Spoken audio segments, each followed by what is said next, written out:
کہ جیسے ہی مردے کی قبر پہ آذان ہوتی ہے تو آپ کو یہ مسئلہ پتا ہی ہے، مردے کو جب دفن کر دیا جاتا ہے تو فرشتے آتے ہیں، ایک کا نام منکر دوسرے کا نام نکیر ہے، اور وہ سوال کرتے ہیں۔ پہلا سوال ہوتا من ربک، تیرا رب کون ہے؟ دوسرا سوال ہوتا ما دینک، تیرا دین کیا ہے؟ تیسرا سوال ہوتا ما کنت تقول فی حق ھذا الرجل، نبی کے بارے میں تیرا کیا عقیدہ تھا؟ یہ 3 سوال کیے جاتے ہیں۔ جو بندہ جواب دے دیتا ہے اس کو تو جنت کی فرش بچھا دیا جاتا ہے، جنت کی کھڑکی اس کی قبر میں کھول دی جاتی ہے، اور جو جواب نہیں دے پاتا ہے جہنمی فرش بچھایا جاتا ہے اور جہنم کی کھڑکی کھول دی جاتی ہے۔ میرے بھائیوں، یہ 3 سوال مردے سے قبر میں ہوتے ہیں، ہے نا؟ حدیث پاک میں لکھا ہے جب مردہ قبر میں پہنچتا ہے گھبرایا ہوتا ہے، اپنا کوئی وہاں نہیں ہوتا ہے، سارے لوگ ساتھ چھوڑ کر جا چکے ہوتے ہیں، اور مردہ دیکھتا رہ جاتا ہے، چلاتا رہ جاتا ہے، بھائی بھی گیا، بیٹا بھی گیا، بھتیجا بھی گیا، خاندان والا بھی گیا، دوست بھی گیا، کوئی میری قبر پہ نہیں رہا۔ اس لیے حدیث پاک میں لکھا ہے کہ گھر کے کچھ خاص لوگ قبر پر بیٹھ جائیں اور اتنی دیر تک یہ دعائیں کرتے رہیں۔ کتنی دیر تک؟ جتنی دیر میں ایک اونٹ ذبح کیا جاتا ہے اور اس کا گوشت تقسیم ہو جاتا ہے، اتنی دیر تک گھر کے خاص لوگ قبر پر بیٹھے رہیں۔ لیکن یہاں تو دفن کیا، لڑکا بھی بھاگا، بھتیجا بھی بھاگا، چچا بھی بھاگا، تایا بھی بھاگا، سب بھاگ جاتے ہیں۔ لیکن حدیث پاک میں لکھا ہے اتنی دیر تک بیٹھے اور یہ دعائیں پڑھتا رہے کہ جتنی دیر میں اونٹ ذبح کر کے گوشت بنا کے تقسیم کر دیا جاتا ہے۔ بات سمجھ میں آ رہی ہے؟ جلدی بولو یار، بڑے کام کی باتیں ہیں۔ اب ہمیشہ یاد رکھو گے کہ مفتی صاحب بہت کام کی باتیں بتا گئے اتنی دیر میں۔ ارے اتنی باتیں بتا دیں گے کہ آپ کے ذہن سے نکلنے لگیں گی کیا کیا بتا، مچل کے کہہ دیں سبحان اللہ سبحان اللہ۔ اب تو بہت آدھے لوگوں نے کہنا بھی بند کر دیا، ذرا سارے لوگ مل کے کہہ دیں سبحان اللہ۔ جو چائے نہیں پی رہے ہیں وہ تو کم سے کم کہہ ہی دیں سبحان اللہ۔ سمجھ رہے ہیں؟ یہ اجازتیں جو ہیں وہ، ہاں قبر میں مردہ پریشان ہوتا ہے، سمجھے؟ حدیث پاک میں لکھا ہے وہ آیا ہوا ہوتا ہے، جب تک فرشتے پوچھنے لگتے ہیں کہ بتا تیرا رب کون ہے تو اور گھبرا جاتا ہے، جواب نہیں دے پاتا ہے۔ جب جواب بھولا ہوا ہوتا ہے مردہ، اعلیٰ حضرت فرماتے ہیں جب تک مؤذن قبر پہ کھڑے ہو کے کہہ دیتا اللہ اکبر اللہ اکبر، فرشتے کہتے تیرا رب کون ہے، اس مردے کو یاد نہیں ہوتا، مؤذن کہتا اللہ اکبر، فوراً مردے کو یاد آ جاتا، اعلیٰ حضرت کہتے ہیں فوراً مردہ جواب دیتا میرا رب اللہ ہے۔ بے شک سبحان اللہ، فوراً اسے یاد آ جاتا ہے۔ ایسے اشہدو ان لا الہ الا اللہ اشہدو ان محمد رسول اللہ، یعنی تینوں سوالوں کے جواب اسی آذان سے مردے کے حل ہو جاتے ہیں۔ اس لیے ہم سنی اپنے مردوں کی قبر پر آذان دلواتے ہیں۔ کہہ دیجیے آذان کے نام پہ سبحان اللہ سبحان اللہ۔ تو شیطان نے اتنی اجازتیں مانگی اور اس کے بعد نکلنے لگا اور کہنے لگا میں تیرے بندوں کو عبدالآباد تک بہکاتا رہوں گا، تیرے بندوں کو بہکاتا رہوں گا۔ رب نے فرمایا جا بہکا بہکا، میں بھیج رہا ہوں آدم کو۔ بہکا کتنا بہکائے گا؟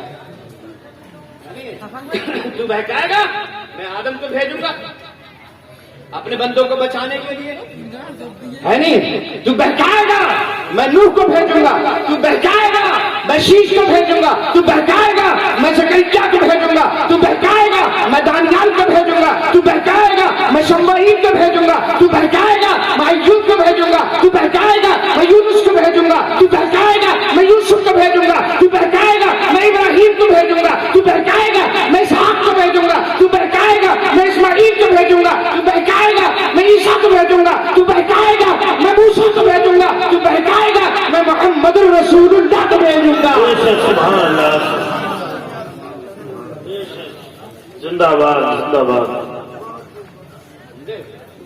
شیطان کہہ رہا میں بہکاؤں گا، کہا بہکا، میں نے بھی نبیوں کا سلسلہ جاری کر دیا ہے اپنے بندوں کو بچانے کے لیے۔ شیطان سنتا رہا سنتا رہا سنتا رہا سنتا رہا سنتا رہا، جیسے ہی ہمارے آقا کا نام آیا اور نام آتے ہی اچھل پڑا ایک دم، اور اچھل کر کہنے لگا یہ تو آخری پیغمبر ہیں، یہ تو آخری نبی ہیں۔ کہاں یہ آخری نبی ہے، ان کے بعد کوئی نبی نہیں آئے گا، یہ خاتم النبی یہ نا، نبوت کا دروازہ بند۔ کہ جیسے ہی نبی آئیں گے آخری نبی، اس کے بعد تو مجھے موقع ملے گا خوب بہکانے کا، میں تیرے بندوں کو کھلے بدے خوب بہکاؤں گا. رب نے فرمایا میں اپنے بندوں کو پھر بھی تجھ سے بچاؤں گا. بے شک سبحان اللہ. کہ نبیوں کا سلسلہ تو ختم ہو جائے گا, تو اپنے بندوں کو مجھ سے کیسے بچائے گا؟ میں بہکاؤں گا کہ میں اپنے بندوں کو بچاؤں گا. کہ کیسے بچائے گا؟ کہ نبیوں کا سلسلہ ہی تو ختم ہو جائے گا, انبیاء ہی تو نہیں آئیں گے, رسول ہی تو نہیں آئیں گے, لیکن پھر بھی ہم اپنے بندوں کو بچائیں گے. اپنے بندوں کو بچانے کے لیے ہم ابو بکر صدیق کو بھیجیں گے, بندوں کو بچانے کے لیے عمر فاروق اعظم کو بھیجیں گے. تو بہکائے گا ہم عثمان کو بھیجیں گے, تو بہکائے گا میں مولا علی کو بھیجوں گا, تو بہکائے گا میں حسن مصطفیٰ کو بھیجوں گا, تو بہکائے گا میں شہید کربلا کو بھیجوں گا, تو بہکائے گا میں ابو حنیفہ کو بھیجوں گا, تو بہکائے گا میں امام شافعی کو بھیجوں گا, تو بہکائے گا میں امام مالک کو بھیجوں گا, تو بہکائے گا میں حضرت حنبل کو بھیجوں گا, تو بہکائے گا میں عبد القادر کو بھیجوں گا, تو بہکائے گا میں اجمیر کے خواجہ کو بھیجوں گا, تو بہکائے گا میں کلیئر کے صابر کو بھیجوں گا, تو بہکائے گا میں بریلی کے احمد رضا کو بھیجوں گا, تو بہکائے گا میں پیلی بھیت کے شاہجی کو بھیجوں گا, تو بہکائے گا میں تاج الشجاع کو بھیجوں گا. بے شک نعرہ تکبیر, نعرہ رسالت, جشن عید میلاد النبی, حضور دریا شدیا, بستی بستی کریا کریا, بستی بستی کریا کریا, مسلک اعلی حضرت فیضان اولیاء اکرام, نعرہ تکبیر, سبحان اللہ سبحان اللہ. تو یہ ولیوں کا جو سلسلہ جاری ہوگا یہ بھی شیطان کی شیطانیت سے بچانے کے لیے ہے. دریا شامیہ کولڑیا میں ایسے ہی نہیں آئے ہیں, آپ لوگوں کو شیطان سے بچانے کے لیے آئے ہیں. بے شک ان کا بہت بڑا احسان ہے آپ کے اوپر, کولڑیا کے مسلمانوں پر بھی احسان, اس کے علاوہ آس پاس کے سارے مسلمانوں پر صاحب مزار کا احسان ہے, حضرت دریا شاہ بابا کا احسان ہے کہ وہ شیطان کی شرارت سے آپ کو بچاتے ہیں. بے شک. بہرحال بزرگوں کی بات آ گئی ہے تو ذرا میں بڑی تیزی کے ساتھ اپنی بات ختم کروں. ویسے تو اشارے ہونے لگے ہیں, جی ویسے تو اشارے ہونے لگے ہیں, صلاۃ و سلام کا وقت بھی ہو گیا ہے. ذرا اگر زیادہ مچل جائیں گے تو جلدی ختم ہو جائے گا. ذرا مچل کے کہہ دیجئے سبحان اللہ. سبحان اللہ.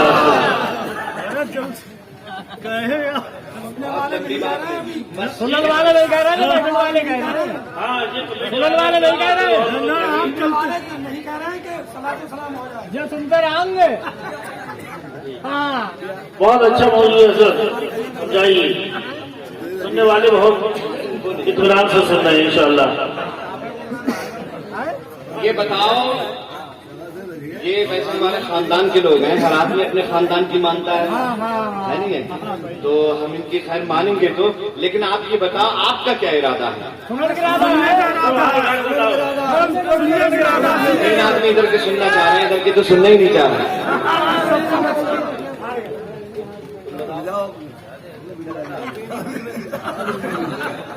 مجبوری ہو گئی کیا؟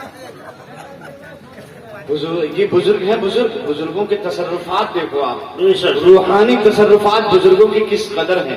جب تک یہ ظاہری حیات میں رہتے تب بھی تصرف فرماتے ہیں, اور جب دنیا سے چلے جاتے ہیں تب بھی تصرف فرماتے ہیں. آپ بس آئیے چپکے سے اپنی حاجت لے کر حضرت دریا شاہ بابا کے ایک گوشے میں بیٹھ جائیے, حضور قلب کے ساتھ بس مانگنا شروع کر دیجیے, استمداد طلب کریے, اور اس کے بعد مانگتے رہیے, انشاءاللہ تعالیٰ آپ کی تمنا ضرور پوری ہو جائے گی. سبحان اللہ سبحان اللہ. بے شک. سمجھے؟ اور سنو, بہت سے مولوی بھی یہی کہتے ہیں کہ مزاروں پہ جانے کے بعد اس طرح مانگو کہ یا اللہ ان کے وسیلے سے عطا فرما دے, اور بہت سے مولوی یہ کہتے ہیں کہ اے صاحب مزار, آپ اللہ کے خاص بندے ہیں, آپ اللہ سے ہمارے لیے اس چیز کے بارے میں دعا کر دیجئے, بیٹا دے دیجئے, مال دے دیجئے, دولت دے دیجئے, جائیداد دے دیجئے, یہ جو ہے آپ اللہ سے دعا کر دیجئے ہمارے لیے تاکہ ہمیں یہ مل جائے. آؤ تمہیں اعلیٰ حضرت کا فرمان سنائے. امام احمد رضا فرماتے ہیں یہ بھی درست ہے کہ یہ کہا جائے صاحب مزار کے یہاں کھڑے ہو کر, یا اللہ اس خانقاہ کے وسیلے سے صاحب مزار کے صدقے میں مجھے تو یہ عطا فرما دے. یہ بھی جائز ہے, اور یہ بھی جائز ہے اے صاحب مزار آپ ہم کو دے دیجئے, اے غریب نواز آپ بیٹا دے دیجئے, یا غوث اعظم آپ دولت دے دیجئے، دریا شامیہ آپ میری پریشانی دور کر دیجئے، یہ ڈائریکٹ مانگنا یہ بھی جائز ہے۔ اعلیٰ حضرت کہتے ہیں یہ زیادہ زوردار ہے، یہ زیادہ احبت ہے، زیادہ اچھا یہ ہے کہ صاحب مزار سے کہا جائے آپ مجھے بیٹا دے دیجئے، آپ مجھے جائیداد دے دیجئے، آپ میری پریشانی دور کر دیجئے، زیادہ اچھا۔ اعلیٰ حضرت فرماتے ہیں ہم نہیں کہہ رہے ہیں، یہ بات سمجھ میں آئی؟ اس لیے ہم بزرگوں کی مانتے ہیں اور کہتے ہیں آپ دے دیجئے، ذرا کہہ دیجئے اسی بات پہ سبحان اللہ۔ بزرگ اپنے جو ہے وہ تصرفات زمین کے اوپر بھی دکھاتے ہیں، زمین کے نیچے بھی دکھاتے ہیں، اور جب حیات ہوتے ہیں تب بھی دکھاتے ہیں، دنیا سے چلے جاتے ہیں تب بھی اپنے تصرفات دکھاتے ہیں۔ آپ دیکھیں تو صحیح، حضور غوث اعظم کا نام تمام اولیاء کے سردار میں آتا ہے۔ سرکار غوث اعظم کے تصرفات کو دیکھو دیکھو، یہ احمد رضا نہیں کہہ رہے ہیں، احمد رضا کے چاہنے والے نہیں کہہ رہے ہیں، یہ وہابیوں دیوبندیوں کے سب سے بڑے مولانا مولوی اشرف علی تھانوی جو ان کے مولوی ہیں، بات سمجھ، نام سنا ہے کبھی آپ نے؟ جلدی بولو، نام سنا ہے آپ نے؟ حفاظات یومیہ ان کی ایک کتاب ہے، وہ اس کتاب میں ذکر کرتے ہیں، سنو، جو بزرگوں کو نہیں مانتے، جو نبیوں کو نہیں مانتے ہیں، ان کے یہاں بھی مجبوراً غوث اعظم رضی اللہ تعالیٰ عنہ کے تعلق سے لکھا ہے، ان کی کتاب حفاظات الیومیہ میں لکھا ہوا، بلکہ 3 جگہ ذکر کیا ہے انہوں نے۔ اور کیا ذکر کیا؟ سنو، عبد القادر جیلانی کا ایک دھوبی تھا جو ان کا کپڑا دھوتا تھا، جب اس کا انتقال ہو گیا تو وہ قبر میں پہنچا، اور جب قبر میں پہنچا تو فرشتے آ گئے، فرشتوں نے اس سے سوال کیا من رب کا، تیرا رب کون ہے؟ تو وہ کہنے لگا میں تو غوث اعظم کا دھوبی ہوں، میں تو غوث اعظم کا دھوبی ہوں، جلدی بولو، میں تو غوث اعظم کا دھوبی ہوں۔ کاش ہم لوگوں کی زبان پر بھی یہی آ جائے، میں تو غوث اعظم کا دیوانہ ہوں، میں تو غوث اعظم کا۔ فرشتوں کا من رب کا، تیرا رب کون ہے؟ میں تو غوث اعظم کا دھوبی ہوں، یہ کیا جواب ہے؟ ماں دین کا، تیرا دین کیا ہے؟ میں تو غوث اعظم کا دھوبی ہوں۔ ماں کنت تقول فی حق ھذا الرجل، نبی کے بارے میں تیرا کیا عقیدہ ہے؟ کیا عقیدہ تھا دنیا میں؟ میں تو غوث اعظم کا دھوبی ہوں۔ مولانا اشرف علی تھانوی جو دیوبندیوں وہابیوں کے بڑے مولانا ہیں، وہ کہتے ہیں کہ جب اس سے سوال قبر میں ہو رہے تھے تو عبد القادر جیلانی اس کی قبر میں پہنچ جاتے ہیں۔ اب تو کہہ دو سبحان اللہ، اس کی قبر میں پہنچ جاتے ہیں، ہاں، اور اس کے بعد فرشتوں سے کہتے ہیں میرے مرید کو کیوں پریشان کر رہے ہو؟ مجھ سے پوچھو، کیا پوچھنا چاہتے ہو مجھ سے پوچھو۔ مولانا اشرف علی تھانوی لکھتے ہیں اپنی کتاب میں فرشتے مسکراتے ہوئے قبر سے چلے گئے۔ کہہ دو میں چل کے سونا، یہی تقریر میری 10:30 یا 11 بجے ہوتی تو تم مچل رہے ہوتے، اب رات کے 3 بجے میں کون سا انجیکشن تمہیں لگا کے خداؤں؟ میرا ہاتھ اٹھا کے کہہ دو سبحان اللہ۔ اشرف علی تھانوی کہتے ہیں غوث اعظم اس کی قبر میں پہنچ گئے اور کہا کہ میرے مرید کو کیوں پریشان کرتے ہو؟